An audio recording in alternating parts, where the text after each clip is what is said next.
안녕하세요, 여러분. 하늘 책방에 오신 것을 환영합니다. 오늘도 여러분의 귀를 사로잡을 특별한 이야기가 준비되어 있습니다. 편안한 마음으로 이제부터 시작되는 소설 속 세계로 함께 떠나보세요. 소설이 들려주는 감동적인 이야기와 감정의 흐름을 생동감 있는 목소리로 전해드립니다. 구독과 좋아요, 알림 설정까지 잊지 마세요. 알림을 켜두면 더 많은 이야기를 놓치지 않을 수 있어요. 그럼 지금 바로 이야기를 시작할게요. 계절은 봄이었지만 이 가정에는 봄볕보다 더 냉랭한 공기가 감돌았다. 창문 틈으로 흘러들어오는 햇살도 이 집안에서는 온기를 잃었다. 하루하루가 습관처럼 반복되던 그 집의 식탁 위, 회색빛의 가계부 한 권이 주인의 눈초리 아래에 놓여 있었다. 남편은 매일 퇴근하자마자 넥타이도 풀기 전에 가계부부터 펼쳤다. 콩나물 값이 500원 더 들었고 휴지는 2개짜리를 왜 샀냐며 아내를 다그쳤다. 그가 내는 목소리는 크지 않았지만 그 속에는 매서운 눈초리와 통제욕이 가득 배어 있었다. 아내는 늘 고개를 숙인 채 조용히 듣고만 있었다. 대꾸하는 법이 없었고 반박하는 일은 더더욱 없었다.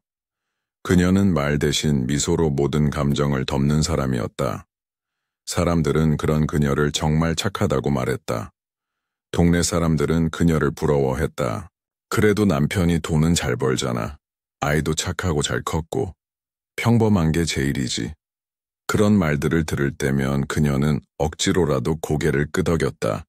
그럴수록 마음속에서는 이름 모를 고요한 울음이 퍼져갔다. 남편은 가계부를 보며 매일 밤 잔소리를 쏟아냈고 아내는 그 말을 하나하나 되새기며 자신이 어디서 잘못했는지를 분석하곤 했다.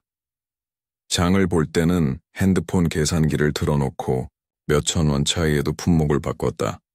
간장보다 싼 양조간장, 브로콜리 대신 상한 배추, 반값 치킨 데이만을 기다리는 생활. 그녀의 하루는 그런 식이었다. 그런 와중에 친정에서 전화가 왔다. 어머니가 다시 쓰러졌고 아버지도 함께 병원에 입원하셨다는 소식이었다. 다급히 병원을 찾은 아내는 병상에 누운 부모의 모습을 보고 숨을 삼켰다. 침대 머리맡에는 밀린 진료비와 약값 명세서가 붙어 있었고 간호사는 냉정하게 말했다. 이번 주까지 정리해 주셔야 퇴원이 가능해요. 아내는 잠시 혼자 병원 복도를 걸었다. 손에 쥔 핸드백은 얇고 통장은 비어 있었다. 남편에게 말을 꺼내면 어떤 반응이 올지 너무도 뻔히 알았다. 왜 내 부모 병원비까지 우리가 내야 하냐? 그렇게 돈이 필요하면 네가 벌어와. 그런 말은 듣지 않아도 마음속에서 메아리처럼 울렸다. 그녀는 어딘가에 기대고 싶었지만 아무도 없었다. 집으로 돌아오는 길, 버스 안에서 고개를 숙이고 화면을 넘기다 주방 아르바이트 구함 오전반 급여 당일 지급이라는 글을 보았다. 순간 핸드폰을 움켜쥐고 곧장 전화를 걸었다. 목소리는 작고 떨렸지만 그 안엔 단단한 결심이 담겨 있었다. 면접은 이틀 뒤였다. 그녀는 낡은 셔츠를 꺼내 다림질을 하고 10년 전 직장 생활을 하던 기억을 더듬으며 머리를 묶었다. 식당은 오래된 분식집이었지만 손님은 끊이지 않았다. 사장은 50대 중반의 남자였고 첫인상은 무뚝뚝했지만 일에는 야무져 보였다. 그녀는 그에게 자신이 필요한 사람이라는 걸 보여주기 위해 2배로 움직였다. 반찬을 재빠르게 내놓고 빈 그릇을 채워가며 땀에 젖은 채 하루를 버텼다. 그렇게 며칠이 지나자 사장은 그녀를 부엌 깊숙한 곳으로 불러 말했다. 손이 빠르시네요. 보기보다 강단도 있어 보이고. 아내는 작게 답했다. 그저 가족 생각에. 그 말을 들은 사장은 미묘한 미소를 지었다. 그녀는 알아채지 못했지만 그 미소는 단순한 칭찬이 아니었다. 그날 밤 남편은 평소처럼 가계부를 펼쳤다. 아내는 그에게 아무 말 없이 차를 내왔고 그는 말없이 고개를 끄덕였다. 가계부에는 아내의 하루가 없었고 그녀의 결심도 적혀 있지 않았다. 하지만 그 밤부터 이 집에는 가시처럼 숨겨진 거짓이 자라나기 시작했다. 새벽 5시 알람 소리에 잠에서 깬 아내는 조용히 몸을 일으켰다. 남편을 깨우지 않으려 조심히 발끝으로 걸었다. 주방에서는 전날 저녁 설거지를 다 마치지 못한 그릇이 눈에 들어왔지만 시간이 없었다. 그녀는 일터로 가기 위해 얼굴에 대충 파우더만 바르고 검은색 점퍼를 걸쳤다. 그녀는 이미 모든 걸 알고 있는 사람처럼 부지런히 움직였다. 칼을 쥐는 손은 거칠었지만 정확했고 국을 뜨는 팔은 아팠지만 흔들리지 않았다. 이른 아침부터 분식집에는 공사장 인부들과 택배 기사들이 몰려들었다. 그녀는 일일이 인사를 건네며 일손을 놓지 않았다. 반찬통을 채우고 불판을 닦고 김치를 썰고 눈으로는 다음 동선을 계산했다. 점심 무렵 잠시 짬을 낸 그녀는 몰래 핸드폰을 꺼내 병원에 전화를 걸었다. 오늘 조금이라도 낼 수 있을 것 같아요. 천천히 부탁드릴 수는 없을까요? 그러자 상대는 차갑게 말했다. 이틀 안에 못 갚으시면 보호자 면담 요청하겠습니다. 전화를 끊고 그녀는 숨을 깊게 내쉬었다. 마치 들키지 말아야 할 비밀처럼 주머니 속 핸드폰을 꼭 쥔 채 일터로 돌아갔다. 일하는 내내 손등에 핏줄이 솟았고 무릎은 쑤셔왔지만 멈추지 않았다. 오후 3시가 넘자 점심 손님이 뜸해졌고 사장은 계산대 앞에 기대에 앉아 담배를 피우며 그녀를 불렀다. 식사했어요? 그녀는 고개를 저었다. 괜찮습니다. 이따 끝나고 나랑 밥 먹고 가요. 고생했잖아요. 아내는 얼떨떨한 표정으로 말했다. 아, 저는 그냥 바로 가보려고요. 사장은 작게 웃으며 말을 이었다. 내가 산다니까. 이 근처에 조용한 데 있어요. 그제야 그녀는 단순한 호의만은 아니라는 걸 느꼈다. 하지만 거절의 말이 입 밖으로 쉽게 떨어지지 않았다. 사람을 실망시키는 게 익숙하지 않았고 매몰차게 끊는 용기도 부족했다. 그럼 조금만요. 그 말이 모든 걸 시작하게 될 줄 그녀는 아직 몰랐다. 식당 문을 닫고 사장은 자신의 차 키를 꺼냈다. 그녀는 조수석에 앉으며 다시 한번 망설였지만 부모님의 병원비가 머릿속을 채웠고 칭찬해주는 사람을 실망시키고 싶지 않다는 감정이 그 망설임을 덮었다. 도착한 곳은 번화가 끝자락의 작은 선술집이었다. 사장은 익숙하게 자리를 잡고 맥주를 주문했다. 일 잘하는 사람 보면 내가 그냥 못 넘겨요. 나도 고생 많이 했거든요. 그녀는 웃으며 고개를 끄덕였다. 감사합니다. 맥주의 쓴맛이 목을 타고 내려간 뒤부터 그녀의 몸은 점점 느려졌고 머릿속은 부옇게 흐려졌다. 손끝은 감각을 잃어가고 있었고 테이블에 올린 팔 위로 머리를 기대는 순간 시야가 아득해졌다. 사장의 목소리는 점점 멀어졌고 조용한 가게 안의 소음조차 파도처럼 희미하게 밀려들다 사라졌다. 그녀는 마지막으로 가야 한다는 생각을 떠올렸지만 몸은 전혀 말을 듣지 않았다. 정확히 어떤 순간에 기억이 끊겼는지는 알 수 없다. 그리고 다음 순간 그녀는 천천히 눈을 떴다. 찬 공기가 뺨을 스치고 뿌연 형광등 불빛이 천장에 퍼져 있었다. 고개를 돌리자 낯선 커튼, 낯선 침대 시트, 그리고 낯선 냄새가 코를 찔렀다. 몸을 일으키려는 순간 얇은 담요 아래로 느껴지는 맨살의 촉감이 느껴졌다. 그녀는 움찔하며 담요를 움켜쥐었다. 셔츠 단추는 어긋나 있었고 속옷은 한쪽으로 흘러내려 있었다. 무엇이 일어난 것인지는 묻지 않아도 알 수 있었다. 기억은 단편적으로만 떠오르지만 상황은 명확했다. 이것이 우연일 수 없다는 걸 본능적으로 깨달았다. 아니기를 바랐지만 이미 돌이킬 수 없는 일이라는 걸 알아버렸다. 그 순간 욕실 문이 열리는 소리가 났다. 수건으로 머리를 닦으며 나오는 사장이 눈앞에 나타났다.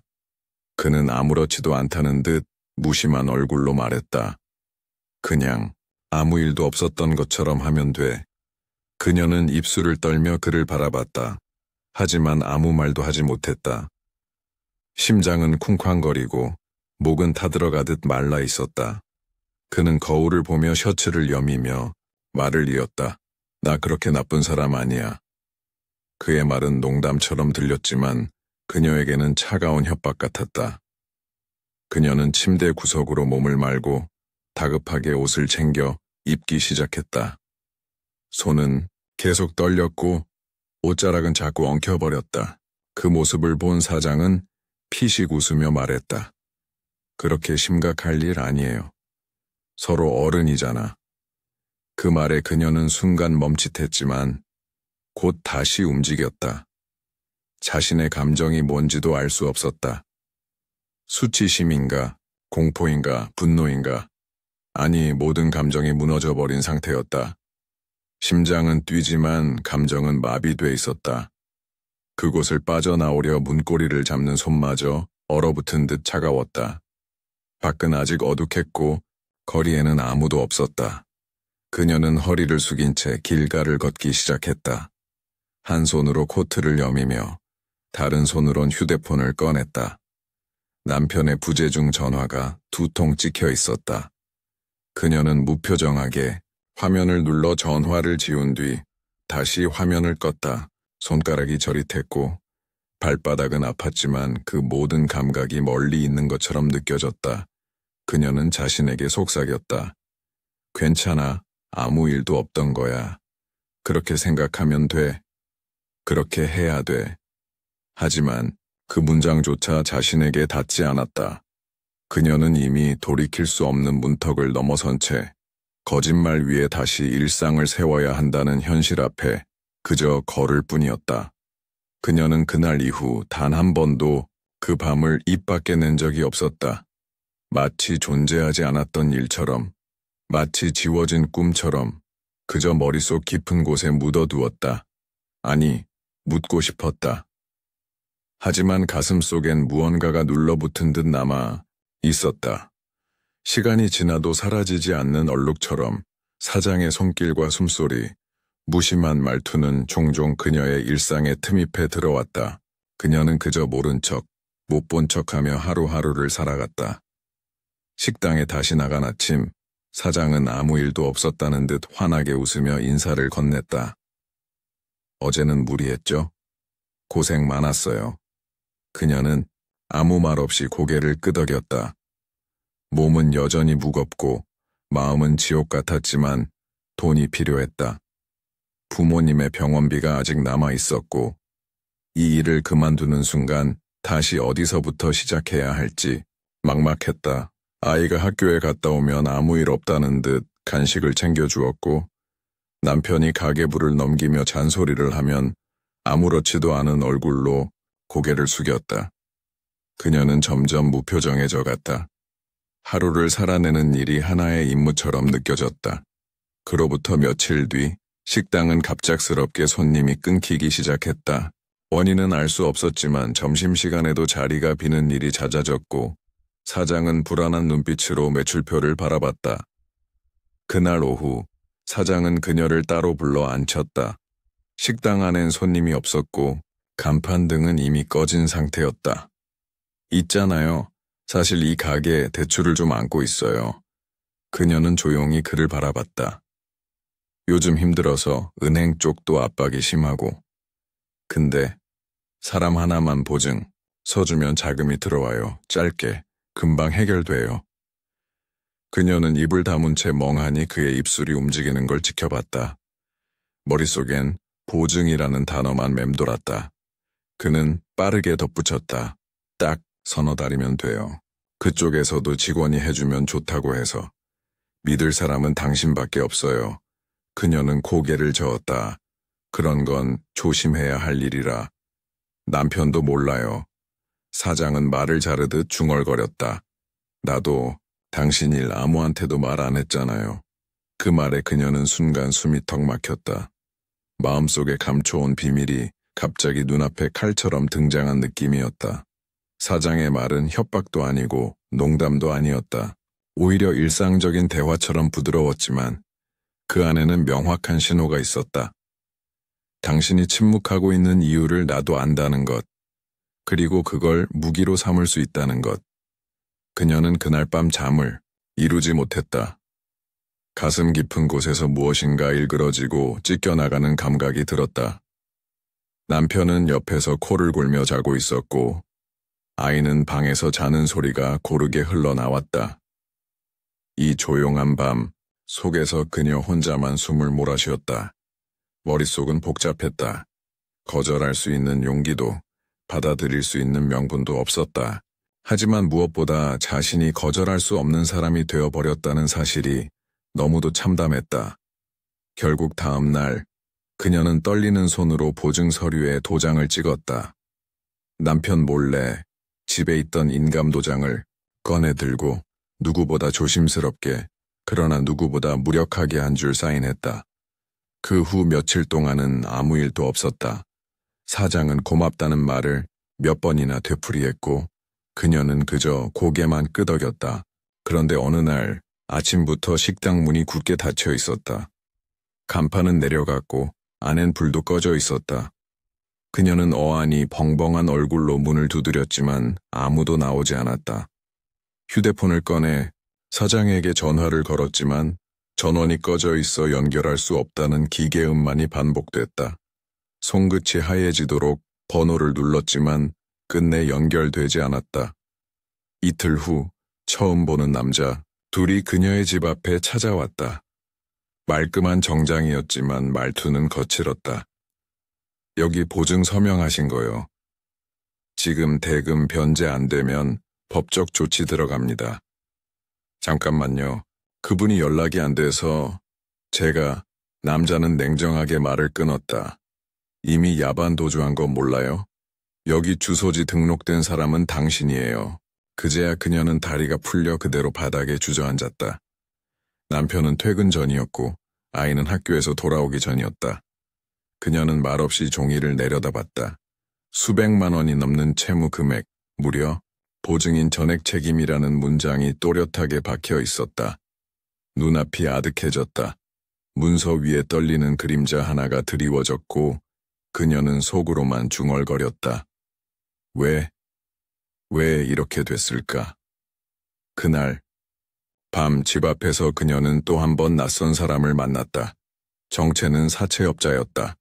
그는 의외로 친절하게 다가와 한마디 툭 던졌다. 그놈 딴 가게 차려서 잘 살고 있어요. 주소 알려드릴까요? 그녀는 눈이 커졌다. 정말 살아있어요? 남자는 비웃듯 대답했다. 당신만 바보 된 거죠. 그 인간한테 당한 사람, 당신만 있는 줄 알아요? 주소를 건네받은 그녀는 종이를 꼭 쥔 채 돌아섰다. 복수인지 확인인지도 알 수 없었다. 하지만 그 주소를 찾아가야겠다는 생각만은 분명했다. 이번엔 무너진 채로 남아있고 싶지 않았다. 그날 밤 그녀는 종이 한 장을 들고 버스에 올랐다. 사채업자가 건넨 주소는 낯선 동네였다. 번화에서 벗어난 대로변 한켠, 낮은 건물들이 옹기종기 모인 상가지대, 낡은 치킨집 간판과 셀프 세차장이 눈에 띄었고 그녀는 천천히 주소지를 따라 걸었다. 눈앞에 도착한 곳은 다복분식이라는 간판이 걸린 작고 깨끗한 가게였다.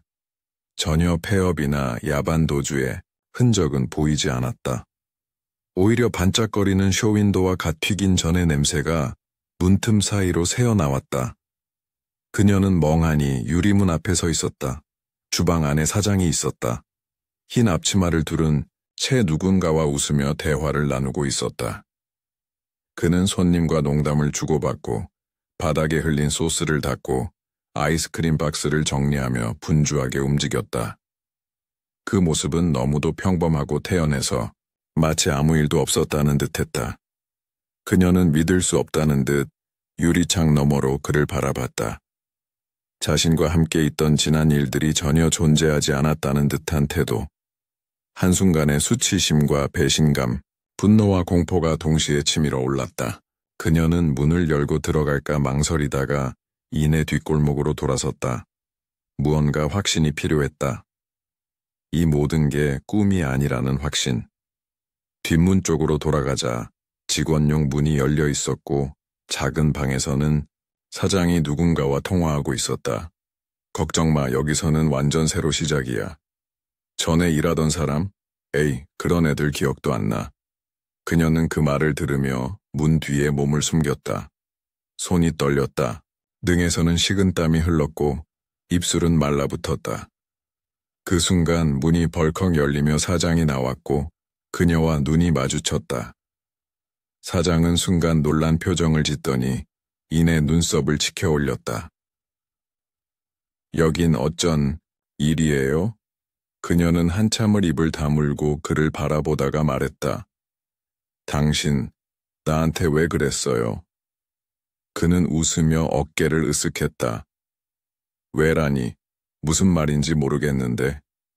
그녀는 이를 악물며 한 걸음 다가갔다. 보증, 식당, 그날 밤까지 전부 계획이었어요? 사장은 잠시 고개를 젖히더니 가볍게 웃었다. 말 조심해요. 그런 식으로 말하면 곤란해지죠. 내가 뭐 강제로 한 것도 아니고. 그녀는 손을 꽉 쥐었다. 그날, 난 기억도 없었어요. 그는 시선을 피하지 않았다. 기억이 없으면 없었던 거 아닌가? 증거 있어요? 그 말에 그녀는 숨이 턱 막혔다.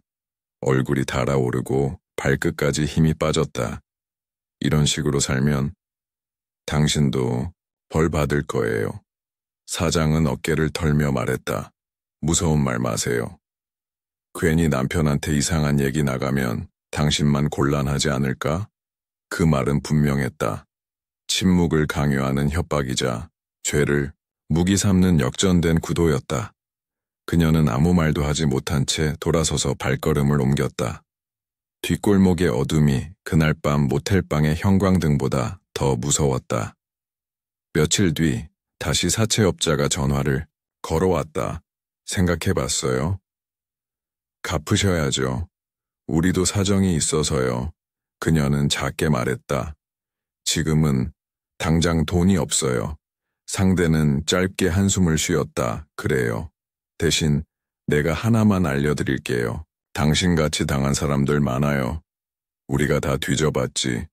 사장은 3명이로 가게 차리고 또 다른 여자 구했더라고. 그녀는 눈을 질끈 감았다. 그 사람 어떻게 하면 벌 줄 수 있을까요? 사채업자는 잠시 침묵하다가 말했다. 그거요. 벌은 직접 못 주는 겁니다. 대신 내가 하나 알려드릴게요. 성폭력은 증거 없으면 힘들어요. 근데 사기? 기망에 의한 금전 갈취는 문서로 남잖아요. 그녀는 희미한 희망을 품고 다시 물었다. 그게 가능할까요? 사채업자는 쓴웃음을 지었다. 가능하긴 한데 당신이 그날 모텔 간 거 경찰이 캐묻는다? 남편도 알고 애도 알고 그거 감당할 수 있어요? 그녀는 대답하지 못했다. 현실의 벽은 법보다 정의보다 훨씬 더 두꺼웠다. 조용한 침묵이 이어졌고 통화는 끊겼다. 그녀는 핸드폰을 내려놓고 두 손으로 얼굴을 감쌌다. 방 안은 적막했고 창밖에서는 봄비가 내리고 있었다. 어둡고 조용한 밤, 그녀는 작은 목소리로 중얼거렸다. 그럼 난 이제 어떻게 살아야 하지? 그녀는 고요한 거실에 앉아 천천히 숨을 내쉬었다. 방 안은 아무도 없었고 창밖에는 봄비가 얇은 유리창을 타고 흘렀다. 아이는 학원에, 남편은 회사에 있었다. 온 집안의 감도는 정적이 오히려 그녀를 더욱 숨막히게 했다. 휴대폰은 침묵했고 머릿속은 말이 없었다. 손등에 박힌 작은 흉터를 바라보며 지난 몇 주간의 일을 되짚어 보았다. 그날 밤부터 보증 도장, 폐업, 그리고 사장의 배신까지 모든 것이 하나의 사슬처럼 이어져 있었다.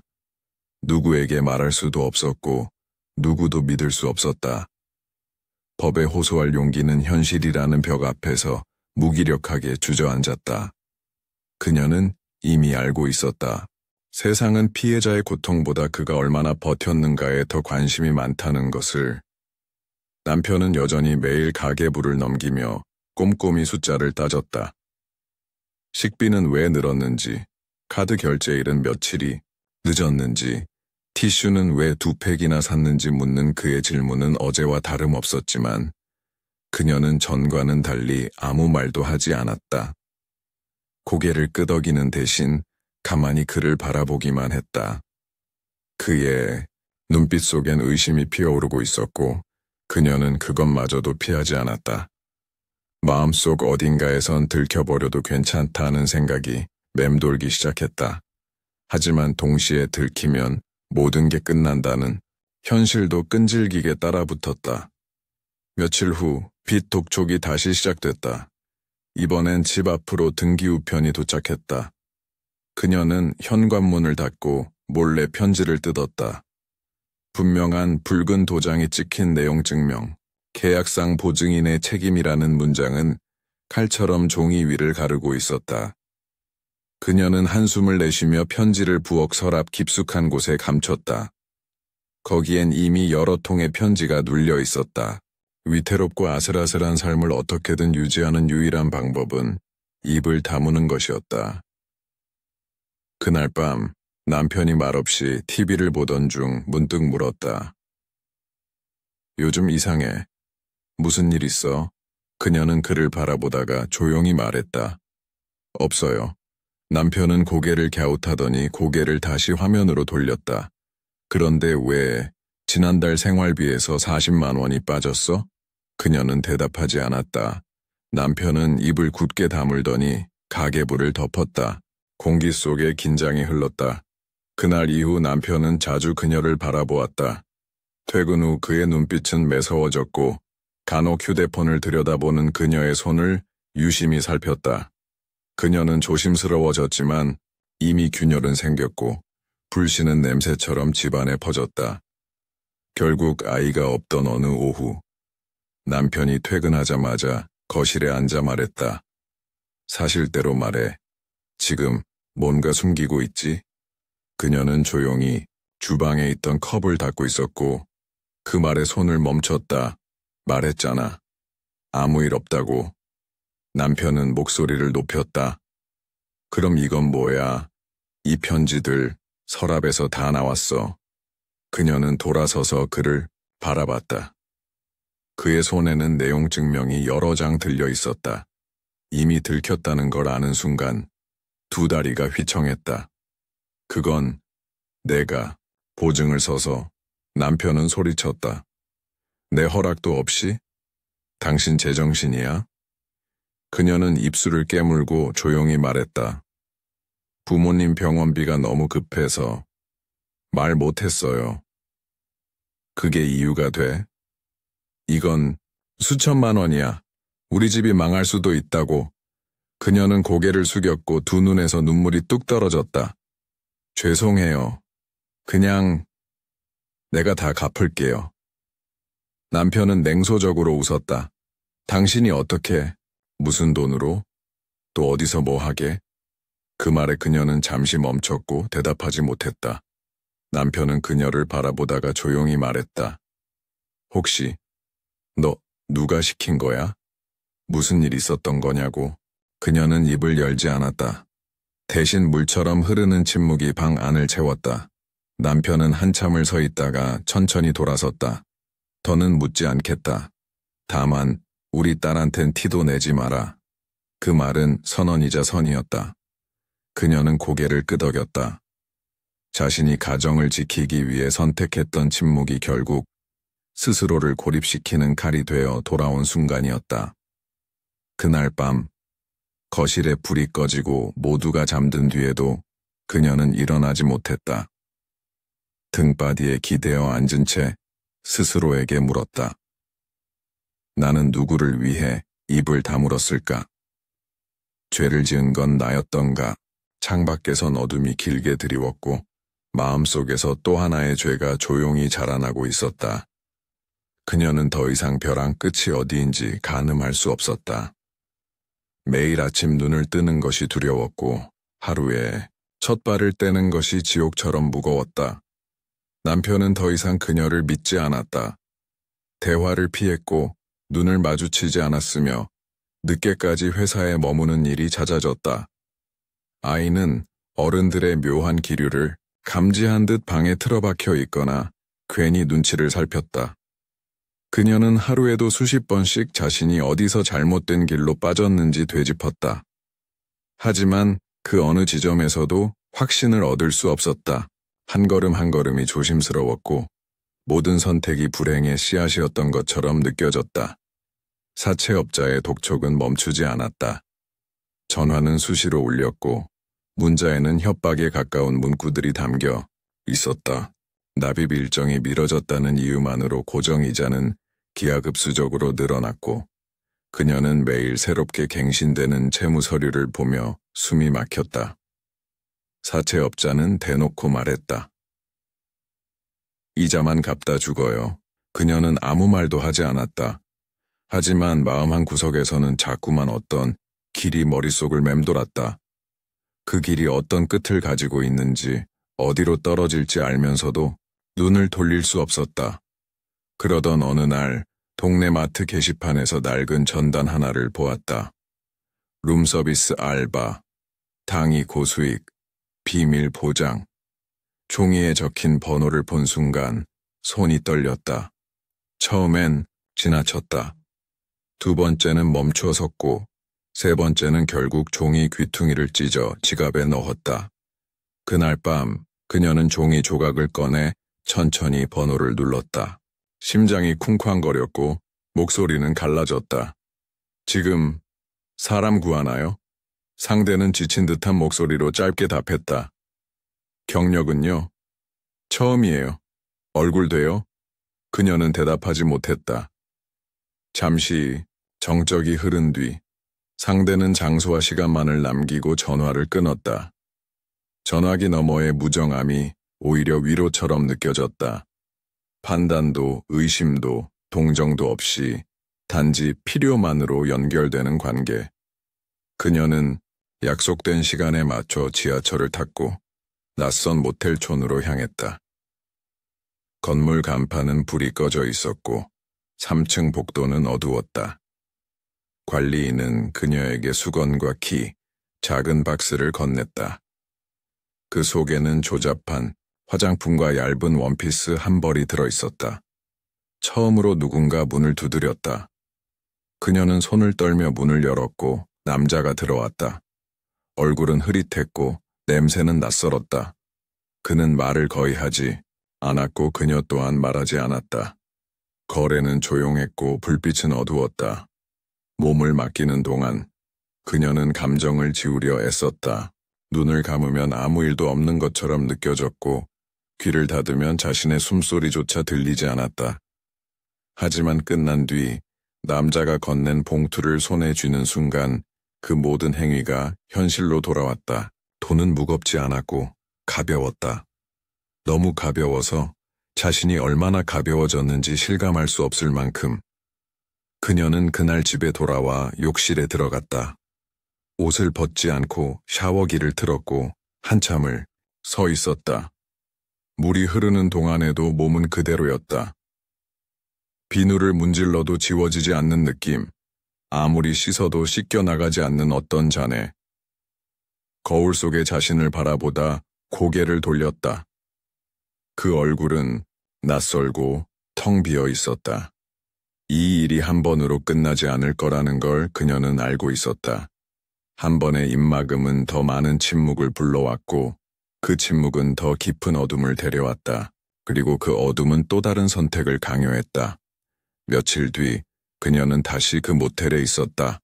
아무도 모르게 아무도 묻지 않는 그곳에서 그녀는 또 다른 하루를 팔았다. 방 안은 조용했고 창문은 닫혀 있었고 그녀는 숨만 쉬었다. 어느 순간부터는 그것이 일이라는 사실에 익숙해져 갔다. 감정은 없었고 고통도 흐려졌다. 오직 채무 금액이 줄어드는 숫자만이 유일한 목적이 되었고 그것이 삶의 전부처럼 느껴졌다. 아이의 얼굴, 남편의 침묵, 자신의 이름, 모두 먼 나라 이야기처럼 멀어졌다. 그녀는 점점 두 사람이 되어갔다. 낮에는 가정의 어머니로, 밤에는 무명의 여성으로. 이름을 지은 채 살아가는 일은 처음엔 공포였지만 이내 생존의 방편이 되었다. 하루 수입이 손에 쥐일 때마다 그녀는 채무장부의 숫자를 지웠고 그럴수록 자신의 존재 역시 희미해졌다. 삶이 점점 수치를 기준으로 흘러갔다. 감정은 껍데기처럼 벗겨졌고 웃음은 마스크처럼 걸쳐졌다. 거울을 볼 때마다 그녀는 누구를 보고 있는 건지 혼란스러웠다. 아이 앞에서 조심스레 미소 짓고 남편 앞에서는 조용히 눈을 피했다. 집 안에서 그녀는 여전히 아내였지만 자신조차 믿을 수 없는 타인이 되어 있었다. 하지만 변화는 눈치채지 못한 사이에 흘러나오기 시작했다. 가계부엔 설명되지 않는 금액이 늘었고 집 안에는 알 수 없는 향수 냄새가 스쳤으며 그녀의 눈동자는 자주 허공을 맴돌았다. 남편은 묻지 않았지만 지켜보고 있었다. 어느 날 그는 그녀의 핸드백 안쪽에서 낯선 명함을 하나 발견했다. 모텔 주소가 적힌 작은 종이였다. 그날 이후 남편은 더 조용해졌고 더 예민해졌다. 무언의 긴장이 부부 사이를 조밀하게 엮어갔다. 결국 어느 저녁 남편은 아이가 자고 난 뒤 그녀에게 조용히 말했다. 당신 밤에 어디 다녀? 그녀는 손에 들고 있던 컵을 내려놓았다. 산책이야. 그냥 답답해서. 그럼 이건 뭐야? 그는 테이블 위에 종이를 올려놨다. 그녀는 순간 굳었다. 종이 위에 글자가 물결처럼 번져 보였고 목이 바짝 마르기 시작했다. 그건 예전에 받은 거야. 버리려다가. 남편은 조용히 물었다. 지금 나한테 거짓말하고 있는 거야? 그녀는 아무 말도 하지 못했다. 침묵은 곧 확신이 되었고 남편은 손에 쥔 컵을 탁자 위에 내려놓았다. 혹시 네가 뭘 하고 있는지 내가 알아야 해? 그녀는 고개를 숙였다. 모든 게 끝났다는 걸 알았다. 그동안 버텨왔던 가면이 하나씩 조각나듯 부서지는 느낌. 손끝이 차가워졌고 눈앞이 흐려졌다. 미안해. 정말 미안해. 그는 가만히 그녀를 바라보았다. 말없이 분노도 경멸도 없이 오히려 지쳐 보였다. 그날부터였지. 네가 무너졌던 그날. 그녀는 놀라 고개를 들었다. 당신 알고 있었어? 알 것 같았어. 넌 늘 조용한 사람이니까. 하지만 그날 이후 눈빛이 사라졌어. 그 말에 그녀는 무너졌다. 눈물이 줄줄 흘러내렸고 말도 되지 않을 만큼 흐느꼈다. 처음으로 누구에게도 하지 못했던 이야기를 꺼냈다. 그날 밤의 일, 사장의 강요, 보증, 폐업, 협박, 그리고 모든 걸 토해내듯 말했고 그는 조용히 들었다. 고개를 끄덕이거나 고함을 지르지 않았다. 그저 묵묵히 오랜 시간 동안 그녀의 말을 들었다. 이야기가 끝났을 때 그는 자리를 일어나 작은 방으로 들어갔다. 그날 이후 남편은 날이 갈수록 무표정해졌다. 아무것도 묻지 않는 침묵은 이해도 용서도 아니었다. 그건 단지 포기였고 무관심에 가까웠다. 어느 날 그는 조용히 말했다. 우리 당분간 따로 살자. 그날 이후로는 같은 집에 있어도 남남이야. 그녀는 그 말이 칼보다 더 차갑게 가슴을 찌른다는 걸 알았다. 하지만 고개를 끄덕일 수밖에 없었다. 이건 끝이 아니라 끝을 미루는 일이었다. 남편은 옷 몇 벌과 노트북만 챙겨 나갔다. 아이에겐 출장이라고 둘러댔고 그녀는 그 설명을 조용히 거들었다. 아이는 말없이 고개만 끄덕였다. 빚은 아직 남아있었고 매달 몇 번씩 모텔을 오갔다. 일은 익숙해졌고 감정은 무뎌졌으며 거래는 간단했다. 몸값은 정해졌고 시간은 짧아졌고 기억은 점점 줄어들었다. 며칠 뒤 남편에게서 한 통의 메시지가 왔다. 아이 졸업식은 같이 가자. 그녀는 오래도록 답장을 쓰지 못하다가 결국 알겠어요. 라고 짧게 보냈다. 졸업식 날, 교정 한켠에선 세 사람의 사진이 찍혔다. 아이는 환하게 웃었고 그녀와 남편은 억지로 미소를 지었다. 사진 속 그 장면은 마치 아무 일 없었던 가족처럼 보였다. 하지만 그 웃음 너머에는 말하지 못한 진실이 짙은 그림자처럼 드리워져 있었다. 그날 밤, 그녀는 침대에 누워 천장을 바라보았다. 이불 위엔 졸업식 프로그램이 놓여 있었고 옆에는 말라버린 눈물 자국이 남아 있었다. 삶은 계속됐다. 숨을 쉬고 밥을 먹고 길을 걷고 다시 아침을 맞는다. 누구에게도 말하지 못한 비밀은 여전히 마음 깊숙이 숨어 있었고 그 비밀은 언젠가 잊힐지도 모른다. 하지만 그녀는 안다. 벌은 법이 아니라 스스로 감내하는 것이라는 걸. 그녀는 지금도 살아 있었고 그 사실이야말로 그녀가 매일 짊어져야 할 가장 무거운 짐이었다. 시청해 주셔서 감사합니다. 구독과 좋아요는 영상 제작에 큰 힘이 됩니다. 감사합니다.